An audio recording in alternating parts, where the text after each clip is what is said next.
Vamos abrir nossas Bíblias em João capítulo 17. João capítulo 17.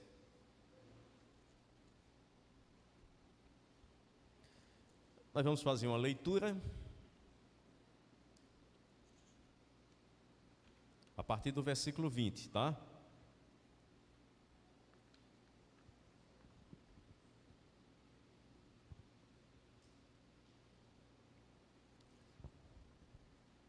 Abra sua Bíblia, seu aplicativo. É um texto pequeno, é apenas uma porção de uma, como diz o irmão Joséildo Marques, como é?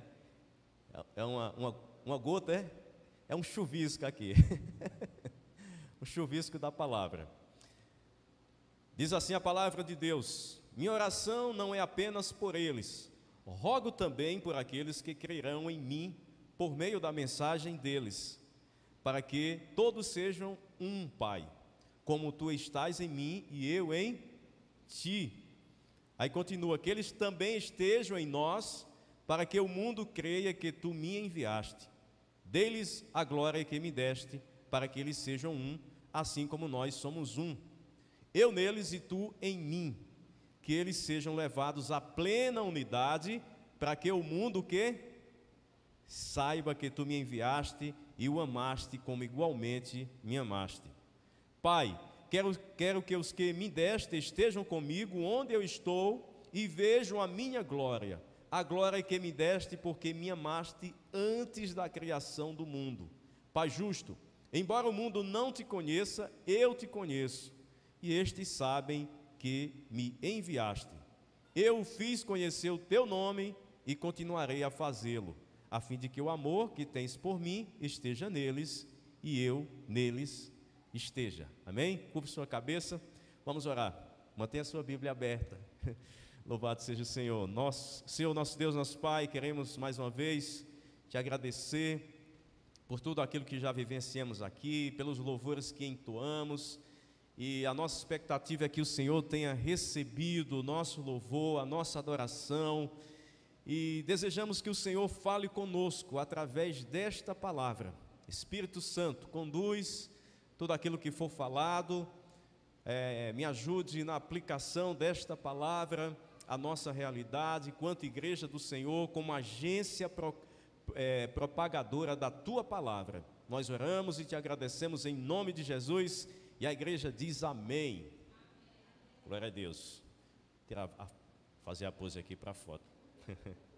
Amados, esse é um texto, eu creio que é muito conhecido, eu creio que todos vocês conhecem muito bem esse texto da palavra de Deus. Essa foi uma oração que Jesus fez. Ele estava no cenáculo, reunido com os seus discípulos. Era um momento de grande angústia para eles, porque Jesus já havia dado algumas notícias que não eram muito boas. Embora o coração dos discípulos, aqueles corações estivessem tão agitados com aquilo que estava para acontecer. Era como se o coração deles estivesse cheio de adrenalina, né? Porque o ministério de Jesus era muito dinâmico. E de repente chega Jesus e diz que ele seria entregue aos pecadores, que não somente isso, mas que ele seria crucificado, que ele seria morto, mas que ele ressuscitaria ao terceiro dia. Mas os discípulos, eles não estavam atentos a essas instruções dadas por Jesus. Então era um momento de grande angústia para eles, porque havia toda uma conspiração para poder tirar a vida de Jesus Cristo, para podê-lo matar. E isso após a festa que estava para ser celebrada. Então, diante desse aviso, os discípulos certamente estavam muito angustiados, porque Jesus certamente seria traído, sem remédio, porque isso fazia parte do plano de Deus. Ele seria traído, como eu já falei, crucificado, morto, mas ressuscitaria como de fato ressuscitou. Nessa oração chamada de oração sacerdotal de Jesus, que João, ele registra muito bem aqui, Jesus ele fala a respeito de algumas coisas, ele fala a respeito da salvação, fala a respeito da segurança, da santificação e também da unidade espiritual. Para a gente ter uma ideia, aqui nesse texto, Jesus ele começa orando por si mesmo. É a primeira porção que ele tem aqui, a primeira parte dessa oração é orando por si mesmo, para que o Pai o glorificasse assim, com a mesma glória que ele teve desde o início, quando ele estava com o Pai, com aquela glória, com aquele poder que ele tinha desde o princípio, com tudo que ele usufruía na presença do Pai. Depois ele ora pelos seus discípulos, e em seguida ele ora na terceira porção. Alguns estudiosos dividem essa oração em 3 partes, e nessa terceira parte Jesus ora por todos os crentes, aqueles que haveriam de se converter a partir daquele momento. Nós poderíamos chamar essa mensagem aqui, dar um título a essa mensagem, falando sobre ecos do amor de Deus, porque foram palavras que foram proferidas, e não foram apenas palavras, porque não se trata de uma oração mecânica, religiosa, mas se trata da oração do Filho de Deus, aquele que se fez carne e habitou entre nós, aquele que calçou as sandálias humanas, aquele que andou entre os pecadores, que comeu com os pecadores, mas que transformou a vida dos pecadores, e entre eles está eu e você, para a glória do nosso Deus. Então, Jesus não somente pronunciou algumas palavras, mas Jesus, ele fez com que o céu se rasgasse e que criasse esse canal, sendo ele mesmo esse canal, esse intercessor entre o Pai e a terra e os seres humanos, e ele faz essa oração que expressa não somente sentimentos, mas expressa principalmente a sua missão, mas expressa também a nossa missão quanto igreja, a sua missão e a minha missão quanto igreja, quanto servos de Deus, como membros da família do Senhor. E ele fala sobre isso, e principalmente do amor que ele tem por nós. Esta não foi uma oração de qualquer pessoa, como nós já falamos aqui nesta noite. Não foi uma oração carregada de performance religiosa, mas foi uma oração de todo o coração, onde ele se derramou na presença do Pai. Eu quero te dizer nesta noite que é importante que a cada dia nós tenhamos também essa disposição para nos derramar na presença do Pai. Há dias que muitas vezes a gente está meio desencorajado para orar, é ou não é assim? Ou será que existe aí algum super crente? Né? Há dias que a gente está realmente meio que fadigado espiritualmente, mas quando nós temos a compreensão da nossa missão, quanto servos de Deus, quanto igreja do Senhor, nós nos esforçamos para fazer isso, porque o mais importante não é simplesmente o sentimento, não é simplesmente sentir um arrepio, mas é termos a convicção através da fé que nós estamos diante do Pai, assim como Jesus tinha essa total convicção de que também estava diante do Pai. Nós vemos aqui que após dar diversas instruções aos seus discípulos e de consolá-los a respeito de tudo aquilo que estaria para acontecer, Jesus, nesta hora, ele tira o foco dos seus discípulos e se coloca diante do Pai em oração. E ele faz essa oração que é dividida em 3 partes. Mas eu gostaria de, nessa noite, colocar diante de vocês pelo menos 2 pontos sobre a oração de Jesus. A primeira coisa que eu gostaria de citar nesta noite é que a oração de Jesus foi para que todos que creem vivam em unidade. Todos que creem vivam em unidade. Isso me recorda muito da visão do purê de batatas, né, que a gente viu aqui muito na igreja, talvez alguns não tiveram a oportunidade de ver, porque união é justamente você ter um saco de batatas, elas estão unidas, estão dentro do mesmo saco, mas unidade é você pegar essas batatas, cozinhá-las, descascá-las e passar no liquidificador, e ali você vai ter uma só massa, você vai ter uma coisa uniforme. E isso tem a ver justamente com a unidade do reino de Deus. Isso nos traz uma ideia do que é esta unidade do reino de Deus. E por que estou falando isso? Porque esse é um assunto de extrema importância, não somente para a primeira igreja batista em Serra Talhada, mas para todas as igrejas que se propõem a pregar o Evangelho, que se propõem pregar aquilo que Jesus Cristo pregou. Veja que Jesus aqui, ele diz: rogo também por aqueles que creram em mim, aí no versículo 20. Ele estava preocupado comigo e com você, ele estava orando, e essa oração, os ecos dessa oração têm chegado até nós, há mais de 1000 anos, de 2000 anos, melhor dizendo. Esta oração, ela tem ecoado através de nossas vidas e tem trazido transformação para as nossas vidas. Rogo também por aqueles que crerão em mim. Aí ele diz: para que todos sejam um, como tu estás em mim e eu em ti. E eu em ti. Veja que o objetivo dessa oração, Jesus deixa bem claro: para que o mundo creia que me, o quê? Enviaste. Esse é o propósito pelo qual a igreja, a agência do reino de Deus, precisa estar vivendo essa unidade, está em unidade. Esse é o desejo do Senhor. E aqui nós vemos que, para que o mundo creste, que me enviaste.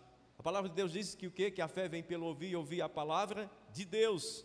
E esta era uma marca, inclusive, da igreja primitiva, que ela não somente pregava a palavra, mas ela estava aliançada, ela estava vivendo esta unidade. A palavra de Deus diz que da multidão dos que creram, um era a mente e um era o coração. Isso na igreja primitiva. E tem muita gente que diz: eita, tempo bons aquele. Eu escutei muito isso, sabe?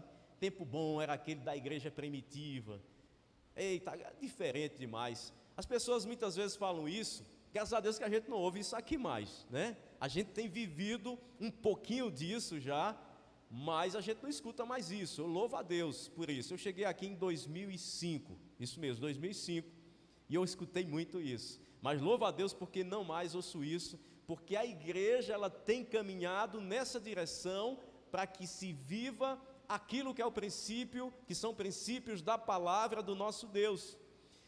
Então, o Espírito Santo que operou na igreja primitiva é o mesmo Espírito Santo que opera na vida da igreja em nossos dias, e nós precisamos ter esta convicção, ter isso muito claro em nossa mente e em nosso coração. O Espírito Santo de Deus, ele é o mesmo, e ele deseja operar, ele deseja trazer avivamento à igreja, porque isso é uma necessidade, porque o Senhor é quem deseja isso, e nós como cristãos também precisamos desejar este avivamento e buscar esse avivamento. Buscar-me-eis e me achareis quando me buscardes de quê? De todo o vosso coração. Isso verdadeiramente é avivamento, é sede, é desejo da presença de Deus, assim como a corça que anseia pelas águas, né? O nosso ser precisa ter sede de Deus, isso a cada dia. E a igreja primitiva tinha isso, mas nós também podemos ter isso, temos caminhado nesta direção e certamente Deus fará grandes coisas aqui na vida dessa igreja. Semana passada, no domingo, né, nós tivemos uma reunião ministerial, e depois que o pastor Mauro expôs, né, tudo aquilo que Deus colocou no coração dele para essa igreja, eu realmente até elogiei. Eu não sou muito de elogiar não, eu sou meio durão. Mas pastor, parabéns, porque eu ainda não tinha visto essa visão tão clara. E a visão realmente é de crescimento. A visão realmente é que cada dia mais essa igreja ela esteja caminhando em unidade. Mas para isso há também um esforço humano que precisa ser dispensado, que precisa ser feito por mim e por você. E por que a igreja precisa andar em unidade? Primeira coisa, porque Jesus pediu isso ao Pai. Lembra lá que ele pediu ao Pai para que todos fossem um, né? Nós vemos que Paulo lá em Efésios também havia alguns problemas na igreja, e Paulo em Efésios 4:3, ele fala a respeito dessa unidade que precisa ter, e ele diz: façam todo o esforço para conservar a unidade do Espírito pelo vínculo da paz, porque onde há unidade, há um poder sobrenatural de Deus. Vejam a Torre de Babel, lá em Gênesis 11, que foi construída, estava sendo construída, melhor dizendo, e o próprio Deus foi quem disse que se Deus não tivesse intervido na construção daquela torre, certamente ela teria sido feita. Deus disse: vejo que não há mais nada que impeça que eles façam isso, porque eles estavam aliançados, eles estavam unidos em um só propósito para poder construir aquela torre. Então, da mesma forma, a primeira igreja batista, ela vai crescer cada vez mais, ela vai ser edificada cada vez mais, à medida que cada um de nós buscarmos ocupar o nosso lugar no corpo de Cristo, para que a igreja cresça, para que a igreja se desenvolva cada vez mais, cada um assumindo as suas responsabilidades diante do corpo de Cristo, para que realmente sejamos edificados. Edificação tem a ver com crescimento, com construção, e a igreja é um organismo vivo, e como organismo vivo, ela precisa crescer. Pedro também escreveu a respeito disso, lá em 1 Pedro 3:8, ele disse o seguinte: tenham todos o mesmo modo de pensar, sejam compassivos, amem-se fraternalmente, sejam misericordiosos e humildes. Paulo ainda diz que devemos considerar o outro superior a nós. Já pensou como o mundo seria se todo mundo considerasse o outro superior a si mesmo, né? Não haveria inveja, não haveria divisão, não haveria contendas, né? Obviamente, quando nós falamos sobre unidade, não quer dizer que porque o irmão Carlos toma suco de pitanga, eu tenho que tomar, né? Ou outra coisa aí. Mas tem a ver com aquilo que é essencial em relação à fé. Então, a primeira coisa pela qual nós devemos justamente buscar, nos esforçar por essa unidade, é que Jesus pediu isso ao Pai. Segunda coisa, por causa da nossa própria origem. E qual é a nossa origem? Foi Jesus que disse que estava unido com o Pai, e assim como o Pai, Ele e o Pai são um, nós também precisamos ser um. Ou seja, a natureza de Deus é dessa união, né? Da triunidade, Pai, Filho e Espírito Santo. Você nunca viu um relato na Bíblia que o Pai e o Espírito Santo brigaram, né? Porque eles estão justamente nessa unidade, estão o tempo todo nesta unidade. E é o Espírito Santo que nos ajuda nisto. A outra coisa pela qual nós devemos nos esforçar pela unidade é que nós temos uma missão aqui no mundo. E qual é a nossa missão? Nós fomos chamados não para simplesmente ocupar uma vaga no mercado de trabalho.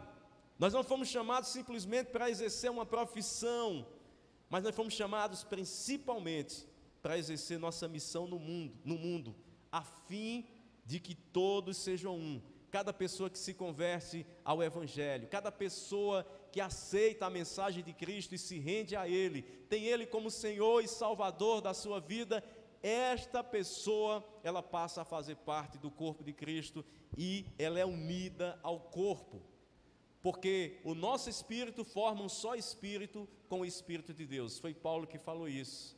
É tanto que o nosso espírito ele tem essa perfeição, né? A alma não, porque é o centro das emoções, é onde nós somos bombardeados pelo meio externo, mas em tudo isso, se nós estivermos fortalecidos espiritualmente, tendo a mesma forma de pensar, caminhando na mesma direção, certamente coisas extraordinárias Deus estará fazendo, como já tem feito aqui nesta igreja. Não sei se vocês já viram a imagem de um desenho, né, que são dois burros, né? Um puxando uma corda para um lado e o outro para o outro, né? Aí depois botaram dois coxos, né? Aí eles estão amarrados numa mesma corda. Aí um puxa para um lado e outro para o outro e ninguém que se alimenta.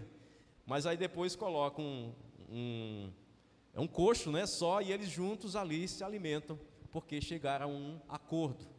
Então não é diferente com a nossa vida, não é diferente na sua casa, não é diferente no seu trabalho, não é diferente na igreja do Senhor.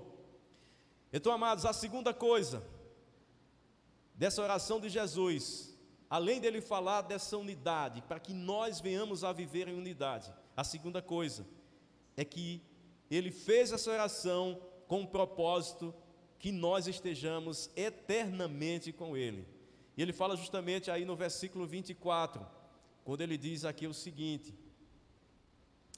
versículo 24, ele diz aqui o seguinte no versículo 24, deixa eu ver aqui: Pai, quero que os que me deste estejam comigo onde eu estou, e vejam a glória que me deste, porque me amaste antes da criação do mundo. Quem ama, e Jesus nos ama de uma forma extraordinária, deseja estar junto, e Jesus ele declara isso: Pai, quero que os que me amem, Pai, quero que os que me deste estejam comigo onde eu estou. Esse é o desejo de Jesus nesta oração. E eu pergunto, o desejo de Jesus permanece o mesmo? Sim, porque a sua palavra não passa. Ele é eterno e nós nos tornamos eternos juntamente com ele, né? Melhor dizendo. É tanto que a palavra de Deus sempre fala, por exemplo, em João 5,24, todo aquele que ouve a minha palavra e crê naquele que me enviou tem a vida eterna, não entra em condenação, mas passou da morte para a vida, porque é somente uma passagem. É isso que a palavra de Deus está dizendo. Não é uma ruptura, é uma passagem. Aqueles que morrem em Cristo estão fazendo apenas uma passagem, porque nós de certa forma já adentramos na eternidade. A palavra de Deus diz que Ele nos faz sentar junto a príncipes. Então nós já estamos de certa forma nesta eternidade, se a gente for fazer uma análise aí do ponto de vista mais teológico, né? Então, amados, essa oração de Jesus foi para que estejamos eternamente com Ele. Quem deseja aqui estar eternamente com o Senhor? Todo mundo, né? Todo mundo. E esse é o desejo também do Senhor, porque Ele nos ama verdadeiramente. A palavra de Deus diz ainda que em João 3,16, o quê? Muito conhecido, né? Que Deus amou o quê? O mundo, de tal maneira que deu o seu Filho unigênito, para que todo aquele que nele crê não pereça, mas tenha a vida eterna. E quando a palavra de Deus diz que Ele amou, essa palavra no original grego é interessante. Nós não temos uma palavra correspondente na língua portuguesa e nenhuma outra língua, mas essa palavra significa que Ele amou, Ele ama e continua a amar. O nosso verbo não tem esse tempo, não tem um verbo que expresse isso, esses três tempos ao mesmo tempo, né? Então Ele amou, Ele ama e continua a amar. Então saia daqui com essa certeza de que Ele te amou, que Ele te ama e vai continuar a te amar. Quando Jesus Cristo, Ele na cruz, Ele disse: está tudo consumado, Ele diz: a dívida já foi paga. Ele pagou a dívida por nós, Ele assumiu o peso dos nossos pecados, a ira de Deus sobre os nossos pecados ali na cruz do Calvário, justamente por esse motivo. Então a oração de Jesus, ela serve também para que nós tenhamos cada vez mais essa convicção deste amor de Deus pelas nossas vidas. Nós vemos aqui que quem ama verdadeiramente não apenas deseja estar junto, mas move os meios necessários para que isso aconteça, e foi isso que Jesus fez. Antes de nascermos, Jesus, Ele já se preocupava comigo e com você, desde a fundação do mundo. A palavra de Deus diz que Ele nos amou primeiro, não é isso? Ele nos amou primeiro. A Bíblia nos diz isso, a palavra de Deus nos mostra isso. Jesus disse lá em João 14: não se turbe o vosso coração, ou o coração de vocês, creiam em Deus, creiam em mim. Na casa do meu Pai há muitas moradas, se não fosse assim, não teria dito. Vou preparar-vos lugar, e se eu for e lhes preparar lugar, voltarei e os levarei para mim, para que vocês estejam onde eu estiver. Que amor tremendo, que amor incomparável é o amor de Deus. E ele diz para que conheçam a minha glória. Se você for olhar lá o texto, o versículo, ele diz para que conheçam a minha glória. Eu fico imaginando no dia em que nós fomos recolhidos ou acolhidos, melhor dizendo, nas mansões celestiais, e eu acho que essa deveria ser a coisa que nós deveríamos mais sonhar, né? Muitas vezes nós temos um sonho de uma casa própria e vamos imaginando, até mandamos desenhar, fazer uma planta. Isso não tem nada errado com isso, mas nós deveríamos tentar imaginar, brincar com a nossa mente como seria lá no céu, né? Um lugar de perfeição, um lugar em que não precisa de sol, porque o próprio Deus é o sol que brilha constantemente, onde não haverá choro, onde não haverá lágrimas, porque o Senhor enxugará dos nossos olhos toda lágrima. Então, amados, quero deixar para vocês essa porção da oração de Jesus, e que essa oração, ela venha a ecoar cada vez mais no coração de cada um de vocês, no coração de cada um de nós, que venhamos nos sentir realmente amados pelo Senhor, e que esse amor que nos constrange, nos leve a buscarmos cada vez mais essa unidade no Senhor, que venhamos a buscar a sermos pessoas que estamos prontas a servir, que sejamos líderes servos, que sejamos pessoas que compreenderam o amor de Deus, e que esse amor de Deus nos impulsione a servir cada vez mais e melhor para a glória do nome do Senhor Jesus. Eu quero nessa noite orar pela sua vida. Gostaria que aqueles que estão aí, que possam ficar de pé, aqueles que puderem. E eu gostaria de fazer uma oração antes do grupo de louvor começar a cantar. Eu gostaria de orar rapidamente pela sua vida. Senhor nosso Deus, aqui estamos, Senhor. Assim como o teu filho amado Jesus fez uma oração, e essa oração se preocupava comigo. Nessa oração o Senhor Jesus se preocupava com cada pessoa que aqui está. Nesta oração o Senhor colocou a minha vida, sem nem sequer nós termos vindo a existir, mas na mente, no coração, na eternidade o Senhor já nos via. A substância ainda uniforme no ventre da nossa mãe, e o Senhor assim já nos chamava pelo nosso nome. E o Senhor nos preparou para que estivéssemos aqui nesta noite cultuando, para que estivéssemos aqui nessa noite ouvindo essa palavra. Espírito Santo, nessa noite, inunda os nossos corações, fala mais profundamente aquilo que as palavras não conseguem falar. Espírito Santo, nesta noite, nos enche com teu amor contagiante, de maneira que ele transborde aqui nesse lugar, de maneira que sejamos transformados, porque o Senhor não nos deu espírito, teu espírito por medida. Enche esse lugar com a presença da tua glória, enche esse lugar, em nome de Jesus, amém. Cante ao Senhor nessa noite.